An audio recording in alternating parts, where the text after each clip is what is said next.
Okay, I've rendered 4 images total.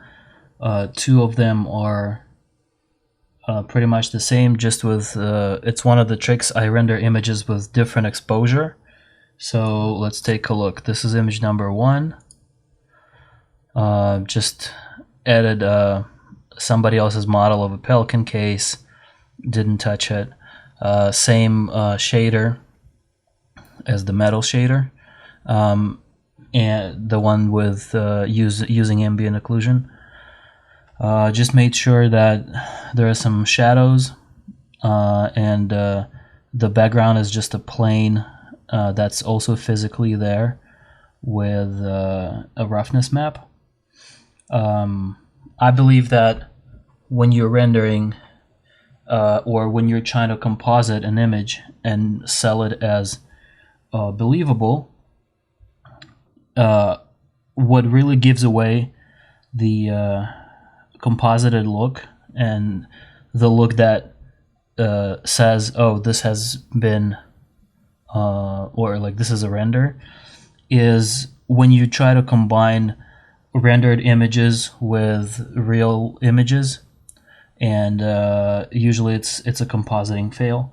So when everything in the frame is of the same quality, image quality, and of the same fidelity, maybe the same detail frequency on the microscopic level, I believe that it sells the realism a little more. But I feel like that's like voodoo talk, and it's just something that I believe. So this is image number 1. This is image number 2, which is rendered with a different exposure, and I will need that to combine them. And I'm just gonna use Wacom here, and I'm gonna erase out, basically imitating how light is hitting everything.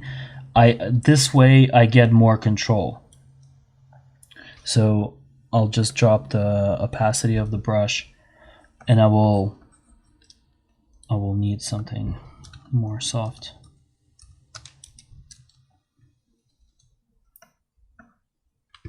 Nope. As long as there are no visible edges of that brush. God damn it, no.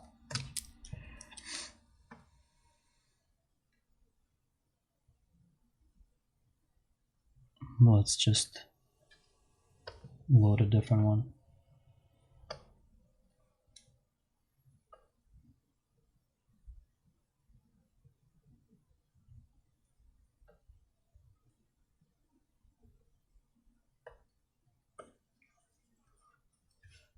Maybe this one. Yeah. Okay. So I'm just erasing out the image with darker exposure, which allows me to highlight detail and, in a way, make the lighting more believable. I just have a little more control in terms of how things are popping out of the background to my liking.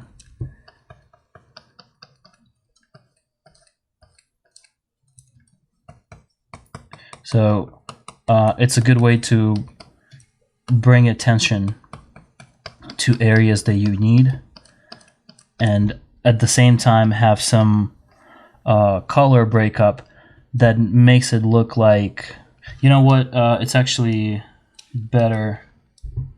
Let me redo this. It's actually better to use a mask for this.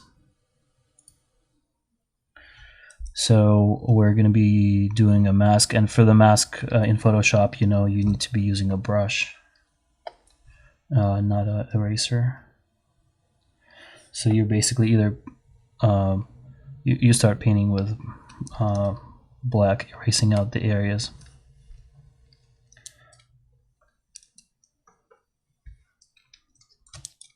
We'll adjust the opacity again. So not only it helps me paint with light in a way, which is actually a fairly common technique in painting.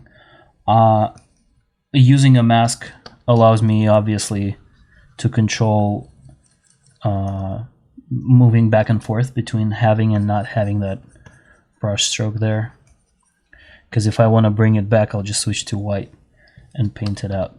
But basically it also lets me imitate the color breakup that looks a little bit like the handle of the gun has been used a lot more. And actually, let's bring it back in this area, as if it's been sort of polished by human hands, because you know you're holding the gun so much and it's absorbing all the oils and stuff from your hand. So just a tiny bit. It also helps, which I didn't do it here, but it actually helps to have a render of a layer called Clown Mask from in KeyShot, which will basically assign color IDs to different areas of your mesh, and it's good for custom selection and stuff like that. So it gives you a little more control. My intention here is just to bring in, to have more variation without spending time texturing a lot of stuff. Kind of like this. So I'm gonna spend maybe 10 more minutes and then I'm gonna turn the recording back on so that you can see the result, at least for this pass.